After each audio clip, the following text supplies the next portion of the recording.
Good morning, everybody, and thank you for coming to the Today's Restaurant News networking group at 9 a.m. Today is August the 4th, 2023. I am Howard Appel, the founder and publisher of Today's Restaurant News. I'll be hosting the meeting.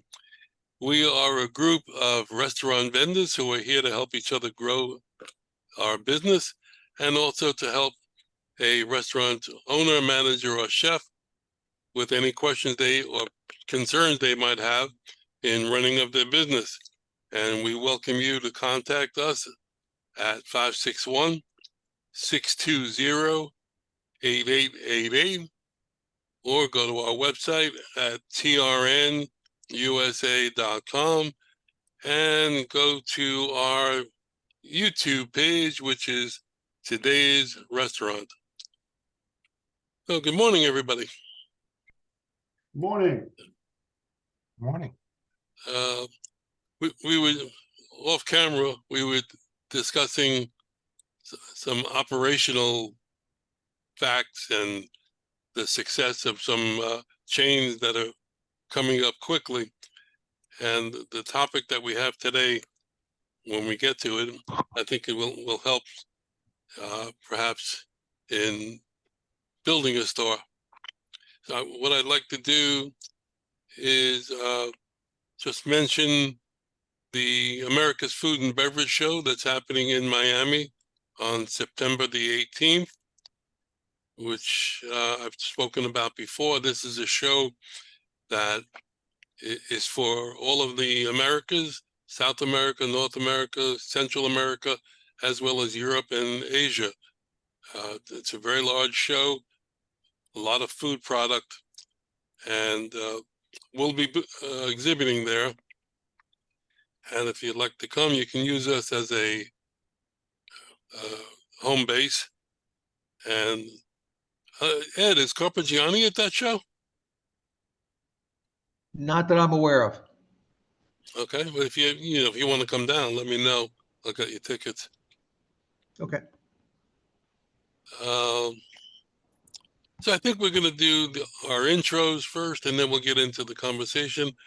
And I'm going to ask Tracy, ladies first, to start us off. And Tracy, give us a little bit of the conversation you had with Brian earlier so that we know how you operate.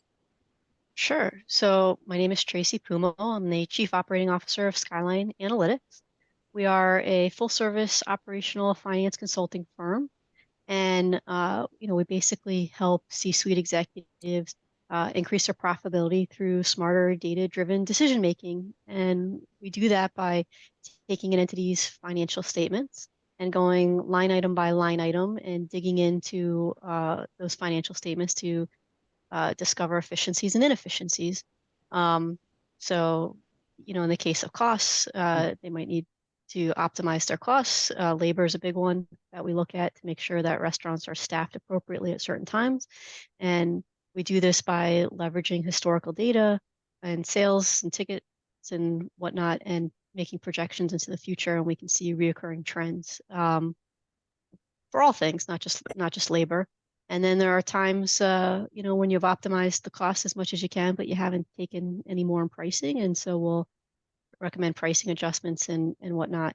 But it's basically just a thorough review of financial statement data and making sure that all your systems are integrated. A lot of times, restaurants and other businesses will have multiple electronic records systems, but they're not talking to each other. They're all spitting out their own reports, but there's no integration between them. So we'll come and we'll integrate all of them so that we can see the full picture. And then, we provide consulting services to go along with that. We're not just coming and integrating data and automating processes and walking away. We're actually giving companies 5, 6, 7 tangible steps that they can take to improve their bottom line and make those data-driven decisions. And how do we reach you? Sure. You can always reach me on my cell phone, which is 561-512-1933, or via email, which is Tracy, TRACI, at skyline-analytics with an S at the end.com. Okay, thank you. Thanks, Howard. Rick, good morning. Good morning, everybody. Rick Israel with Archie Agency. We're based here in Huntsville, Alabama. We are a independent insurance brokerage firm.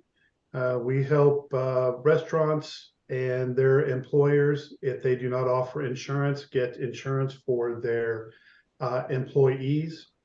We also do group insurance. So if an employer is trying to find insurance to stay compliant with the ACA, we can do group insurance, small groups and large groups.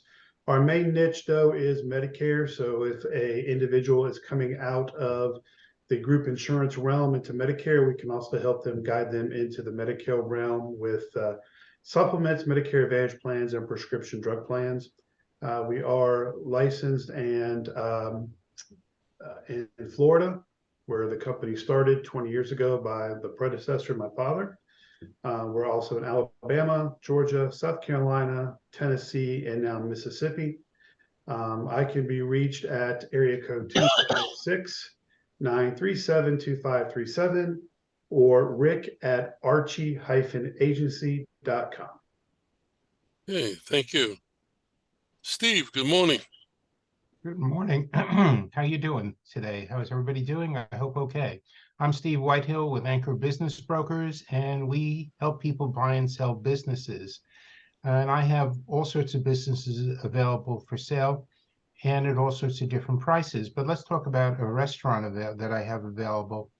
It's in Pinellas County, Florida, and it has sales of 900,000, makes 100,000, and it's selling for $679,000. You could buy that with about $70,000 down in an SBA loan, and you could be in business. It has 5 employees and 20 part-time and 3 managers, so it's ready to go. It's an American-style restaurant. This is just an example of what I have. It also has a liquor license, which is one of the reasons it's on the pricier side. You can contact me at 561-376-7500, and my email address is steve@anchorbb.com. That's ANCHOR, B as in boy, B.com. Thank you. Okay, thank you. Chris, good morning. You're on mute.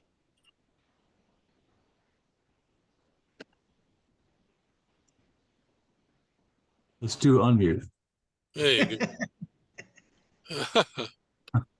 Okay. Good morning, everybody. Chris Kaufman of Restaurant All-Stars, providing restaurant all-star talent to quality restaurant companies, otherwise known as putting aces in great places. We work on behalf of the restaurant owners to find the talent that they are looking for to make their restaurant more successful, not least successful, but more successful. That's why people call us, and that's the business model that we provide to the industry, providing quality talent, particularly for those companies that would like to improve what they currently have going on. Even if they're not growing, even if they're not opening another location, an upgrade is always a worthwhile thought. And I can be reached at 404 All-Star, which is 404-255-7827. And in New Jersey, call 404-255-7827. Thank you. He'll be here all weekend. Yeah. Tip your waitresses, because their drugs are just as expensive as yours. Ed, good morning. Good morning, everybody. My name is Ed Gurton with Seacoast Sales out of Orange Park, Florida, and we're a company that specializes in frozen dessert equipment. So we have batch freezers and soft serve machines from Carpigiani. We have display cases from ISA and IFI, slushy machines, BGI ice cream machines. You can reach me at 904-334-4489. Have a good day. You have any frozen margarita machines? Yes, I do. You have samples. No, I don't.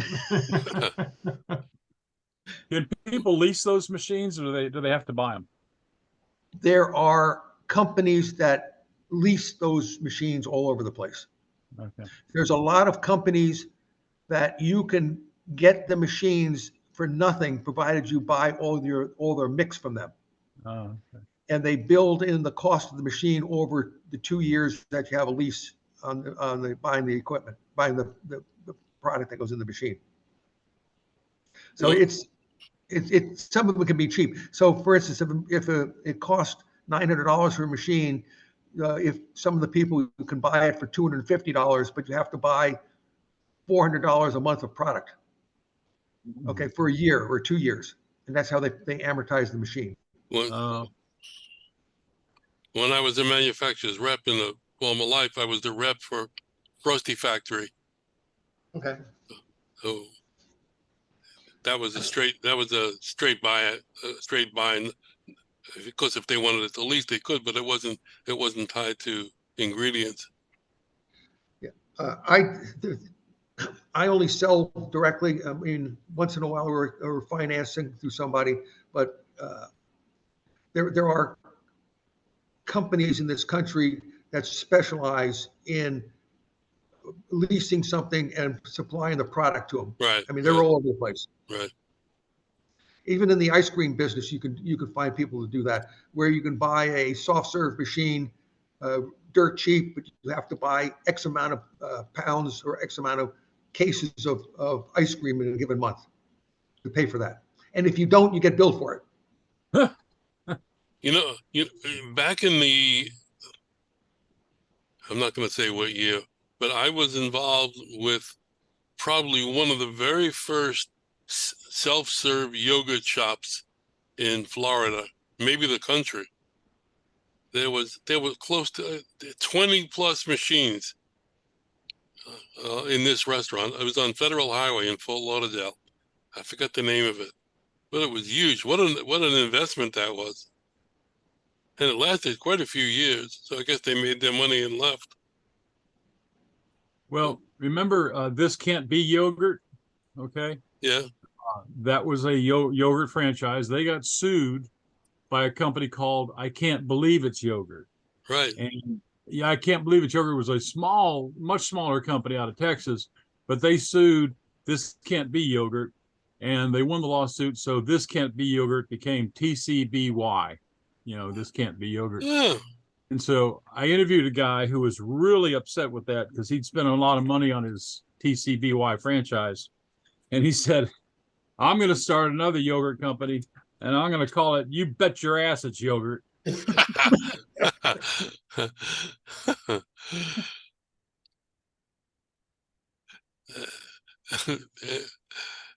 That would go over now. I know. You bet your ass. And Brian would lease it. Good morning, Brian. Morning, how you doing? Pretty good.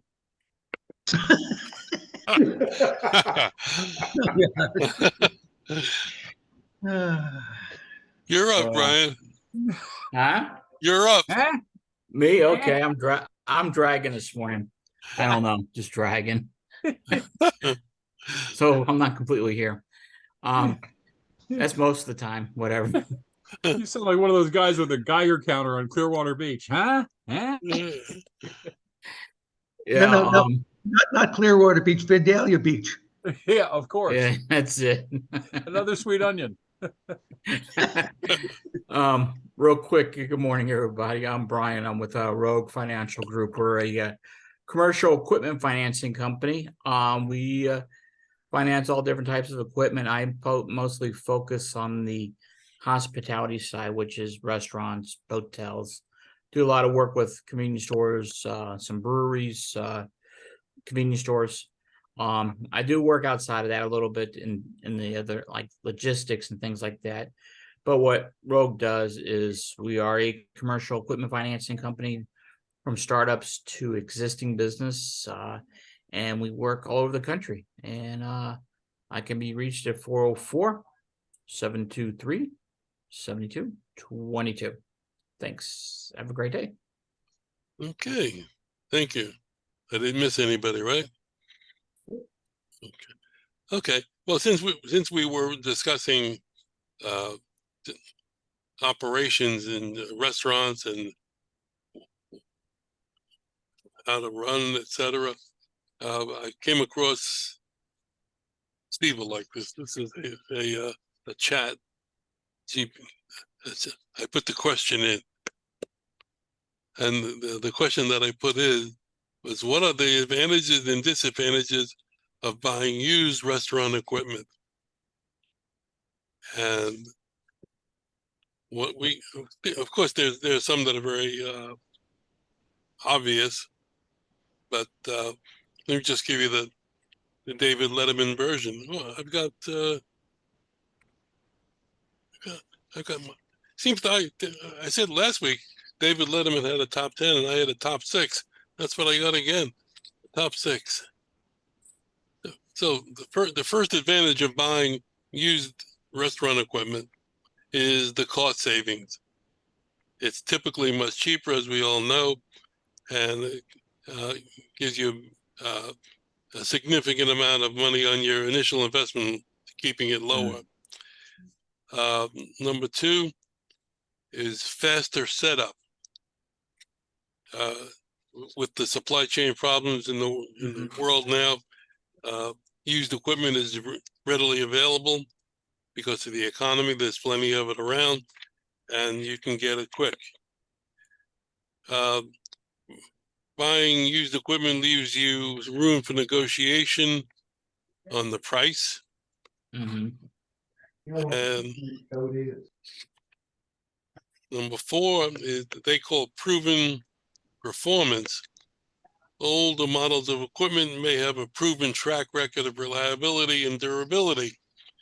And I'm going to put my two cents in on that one as we discuss it.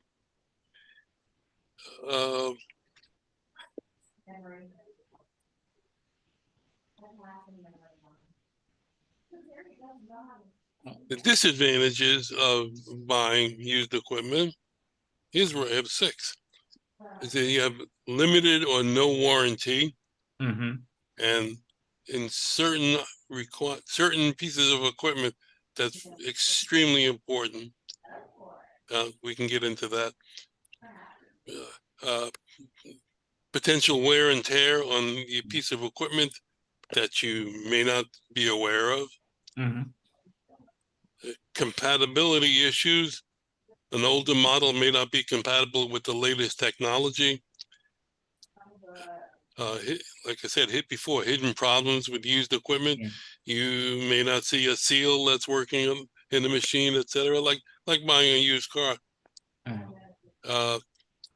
Limited availability and selection. If you're looking for a particular model number to do a particular job that may not be available at the dealer that you're working with or online, so you might have to change, and that creates problems. And the last one is energy efficiency.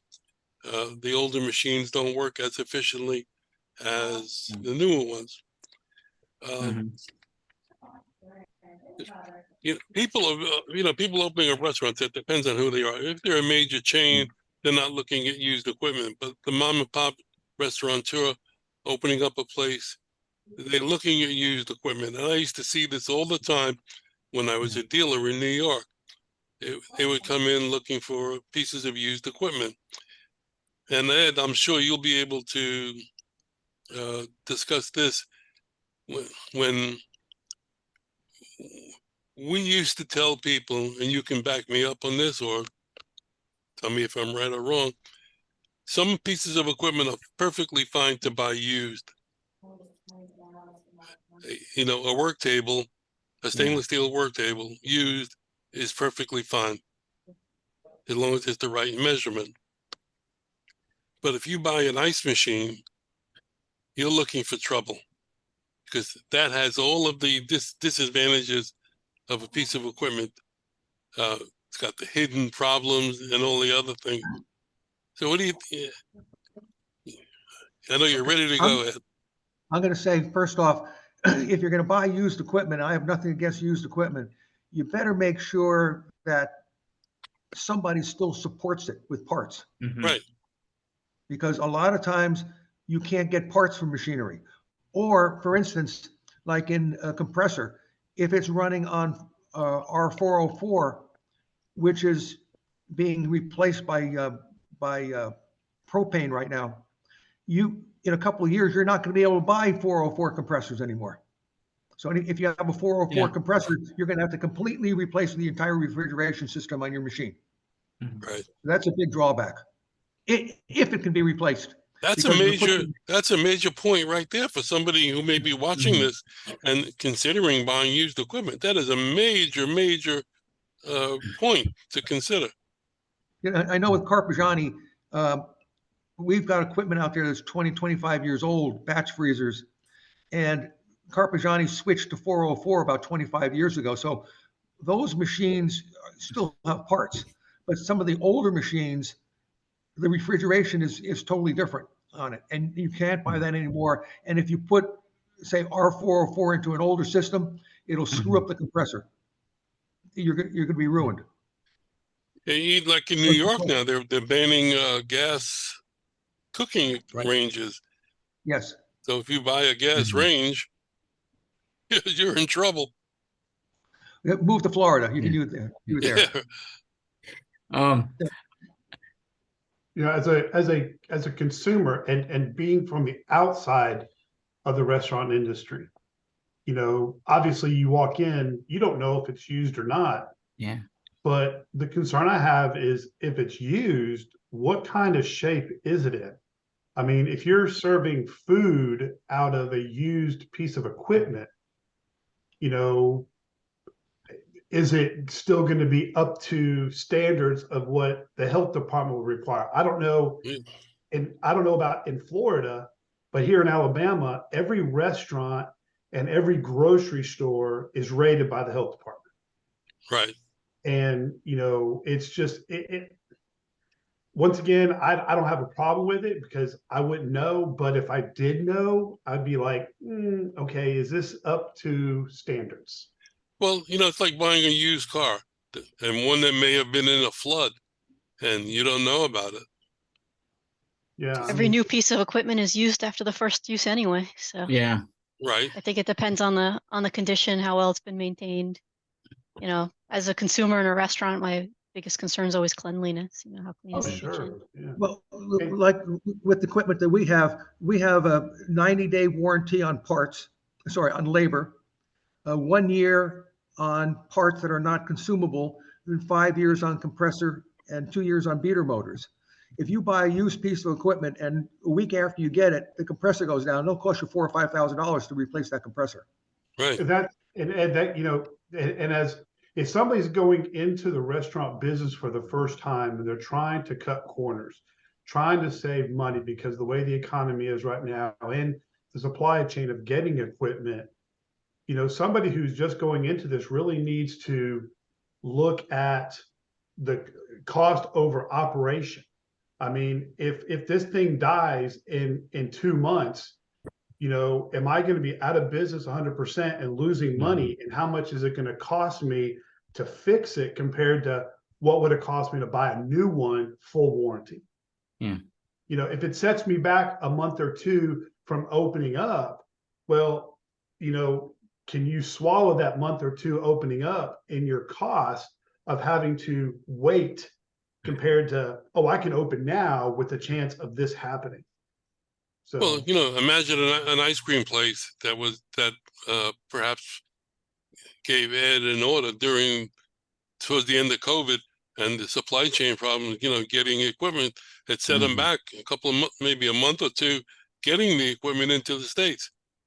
But my general rule in providing the equipment for a customer, I would never recommend buying an older piece of refrigerated equipment, especially an ice machine. There's so many moving parts and so many different things that can go wrong and expensive to replace. Like you take an exhaust hood. If an exhaust hood is built to spec and it's 10 feet long, you can get a used one because there's no moving parts in it. Basically, it's the motors and the you know around it. real quick on stuff. I'll jump in here real quick. During the COVID, I mean, that was a big run on used equipment, big run, because with the supply chain of getting refrigeration and stuff like that, there was, especially fryers too. I mean, I had a client that was 10 months out before he can get a fryer. Okay. You know, and also one of the things we do on our end is if I work with a vendor and he's selling used equipment, I got to get a condition report, which is serial numbers, photos, a write up on all the equipment, and we get it. And you know, it protects us and protects the clients, because a lot of times if there's been a few where equipment has gone out and it's been delivered and it doesn't work, and then they got to get it back to the vendor, and then the vendor has to do something to get him the equipment that he needs at that price. But yeah, I mean, you know, we do condition reports, and then it was talking about refrigeration. You know, a lot of these people were trying to buy used refrigeration, and a lot of times this stuff will be coming unassembled, and you have to put it together, and a lot of times it doesn't fit. You know, just it's kind of what it is. But yeah, people are still buying used equipment. There's a few vendors out there that I work with in the Southeast that sell used equipment, but I always talk to the client and try to find out what time frame they're working on, what they're trying to accomplish. And I explain to them, maybe it's better to spend a little extra, get new equipment. Depends on the time frame they're working on. But, you know, a lot of times they listen, they buy new equipment from that vendor versus used. So, but yeah, it's my... I have to hop to another call, but I'll just chime in. You know, from a tax perspective, your depreciation deduction obviously would be larger with new piece of equipment. It can create an NOL. Yeah. And the bonus depreciation limits are going down in subsequent years. Last year was 100%. This year it's 80%. So you might want to start maximizing your NOLs this year while you can, carrying them, you know, assuming it's a profitable restaurant venture. Yeah. So just from a tax perspective, it might make sense to Mhm. map out the cost of new equipment just to generate that loss. But thank you, gentlemen. I have to run to my next call, and I will Okay. look forward to seeing you next week. All right. Thank you, Tracy. Take care. Tracy. I mean, can we put a final thought on this topic? Ed, you wanted to add anything before the call?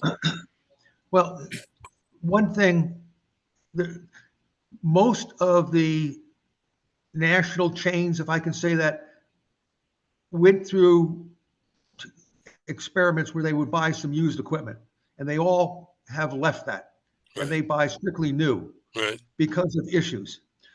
Because they want a uniformity, they want everything to be the same from store to store to store. But where you see a lot of used equipment is if somebody is opening up a convenience store and they want to put an ice cream machine in, they'll search the internet to get the cheapest one they can possibly get.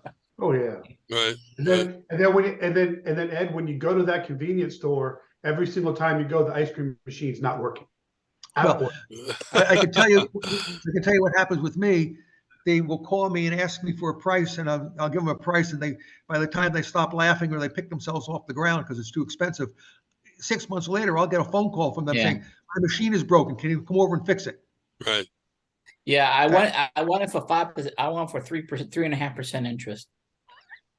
Hey, Ed, you know, interesting thing, you know, you're talking about the ice cream in convenience stores. Do they have racetracks or raceways down in South Florida, North Florida? They have raceway and racetrack. Okay, so they just opened up a new racetrack in South Huntsville, and they have a self-serve yogurt ice cream machines. And I don't know if that's coming from your company or not. No. That is a great idea and concept. The kids and I and my wife will go there, ice cream, you get all you want, you put all the toppings you want on it, and it's one price. One price? It's one price for it. Because they charge by the ounce in other No, stores. not in the, like the gate gas stations around here. Yeah. Some of the gates are putting in ice cream machines, and you it is. pay $5 for whatever it is, but you put as many toppings you want in the cup. Yeah. That's it. Well, you know, Yogurt Mountain failed in Atlanta. They're out of Alabama. They failed here And too, they- don't worry. Huh? A lot of them are closing here too. So what happened is with Yogurt Mountain was when they first came in about 10 years ago, they put one in Johns Creek. And of course, you go there, you take your kids and then you look at it and it's like, okay, so you got maybe 3 ounces of yogurt, put all these toppings on it. It's 49 cents an ounce or whatever. And I looked at my kid, I'm like going, $8 for this thing? Yeah. Come on. That's what happens. Because they would weigh it, and when we weighed it, it was like, okay, That's right. Yeah, but in a convenience store, you're not going to get scales or anything to weigh that. But in a yogurt store itself, you're going to have Right. someone behind the counter with a scale that's going to weigh it. That's the difference. In a Right. convenience store, you can't afford to have somebody standing there weighing yogurt once every 25 minutes. You can't do it. No. We have Okay. birthday greetings.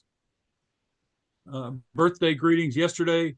Marv Levy, former head coach Buffalo, turned 98. And he's still coaching. Is he winning? But he reads at a 99-year-old level. So hey, yeah, Chris, yes, you said Baltimore? No, Buffalo. Buffalo. Okay, I thought you said Baltimore. Did you hear Buffalo, yeah. Baltimore? You're I mean, dragging this morning. Wasn't he? He was O.J. Simpson's coach, wasn't he? Yes. No, I don't think so. Yes. No. Yeah, in Buffalo, New York. Yeah. Well, I think Mar Levy came after. I think. I was in Buffalo between 85, 88, and 92. And Levy was the coach there then. Mm-hmm. Well, we've come to our allotted time. I want to thank you all for coming. Okay. Once again,